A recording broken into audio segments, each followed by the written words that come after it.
মতো আল মাহমুদ। আম্মা বলেন পড়রে শোনা,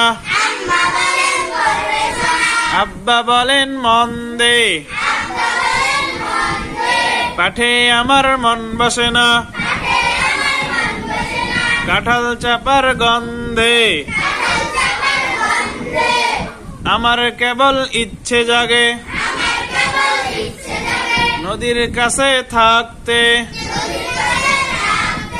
বকুল ডালে লুকিয়ে থেকে, পাখির মতো ডাকতে।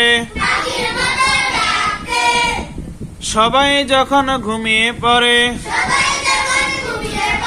কর্ণফুলীর কুলটায়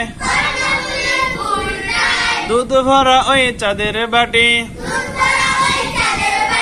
ফেরেশতারা উল্টায়